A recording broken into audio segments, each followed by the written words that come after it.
Alright YouTube, I'm back for part 2 of my PS2 collection. If you haven't seen part 1, go ahead and check that out first, or watch it in whatever order you want to watch it in, I don't care.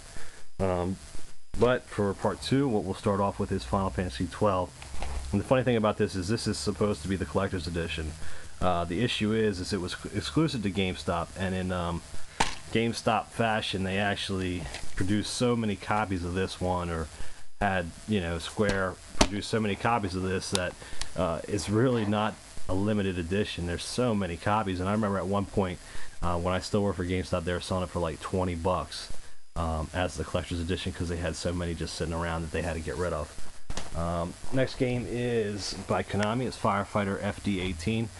Really cool, unique game, and I can't say that there's much else out there like it, because you play as a firefighter, like the title says, and you basically have to fight fires, but it's a little quirky in the sense that some of the fires take on like a boss mentality, and you actually have to strategically fight the fire.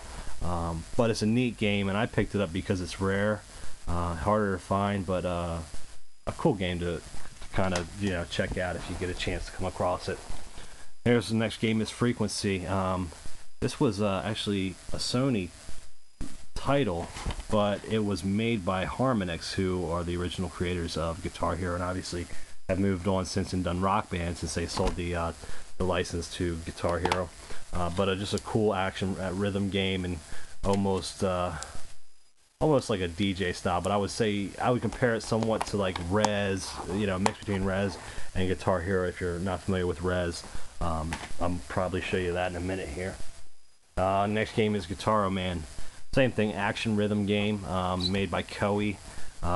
It's as far as I'm concerned, one of Koei's better titles.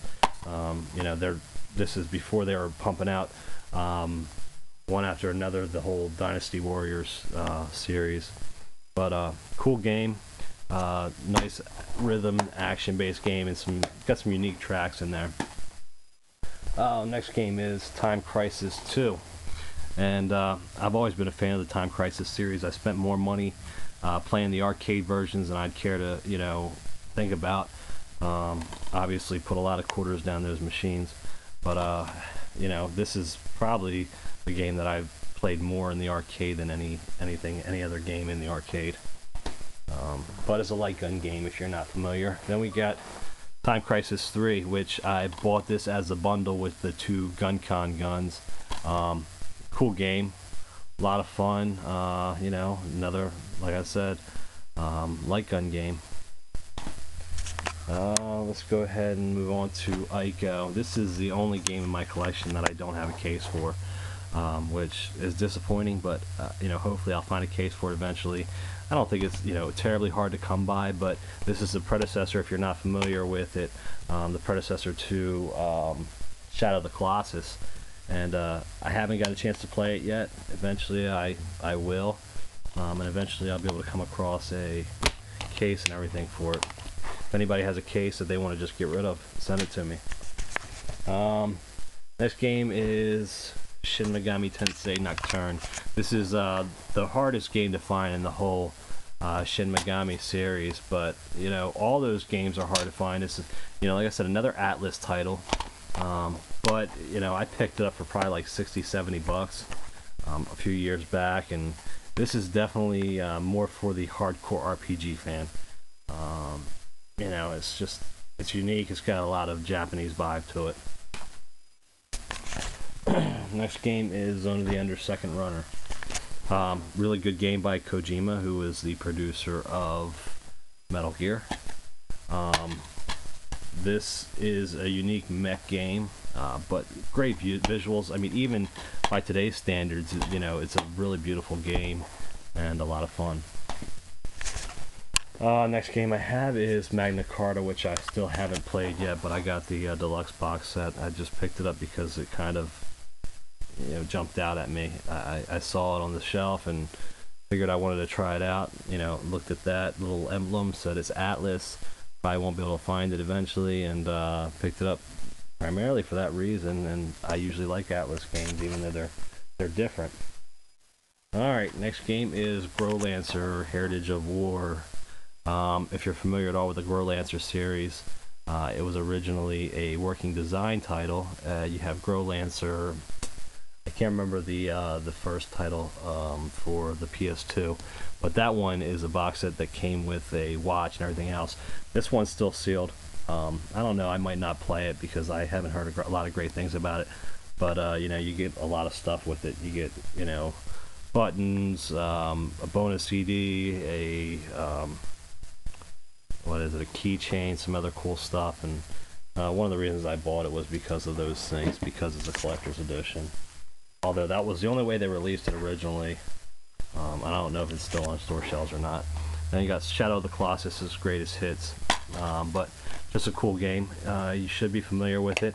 But basically, you run around as this dude, and you have to basically defeat, I believe it's 13 colossi, or, you know, colossuses.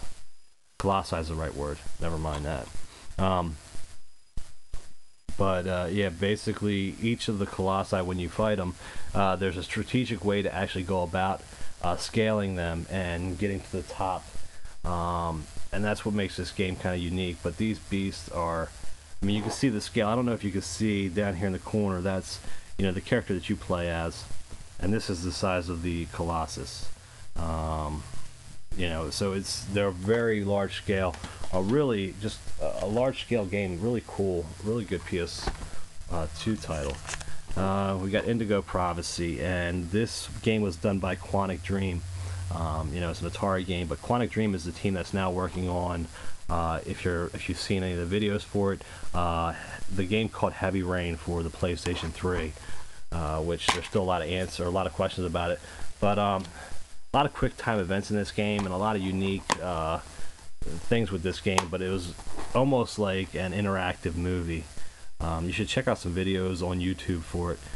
There's some really good videos out there, and you can actually see how this is a game that could probably wrap you up. And I heard that at the end it gets kind of twisted and just kind of weird, so it starts to kind of lose its appeal near the end from what I've heard, but I haven't played it, so I can't say from first-hand experience. Killer 7, it's in the shrink wrap still. This is a game that I believe was done by Suda51. I'm almost 100% positive. And Suda51 is actually the creator of, man, I can't think of the Wii title now, and I have it. No More Heroes, that's the name of it. You know, that over-the-top game, if you've played it on the Wii, it's just kind of one of the more mature games for the Wii. But this is, you know, somehow I think it ties into that, because he's got the same art style, you know, that cell shaded, really kind of blocky look to it. But I've heard good things about the game. I just can't really say much about it. God of War, this is a game that I've actually played through and beaten. Awesome game, probably, you know, just like Resident Evil 4, it's in my top 5 games of all time. Just a hack and slash game.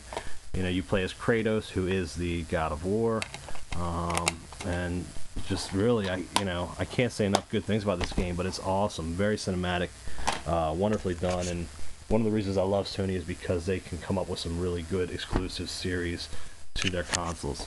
You got God of War 2, same thing, not as good in my opinion as God of War 1, but then again, that has a lot to do with you know, already having played God of War 1 and kind of getting the same feel from that as I got from God of War 2.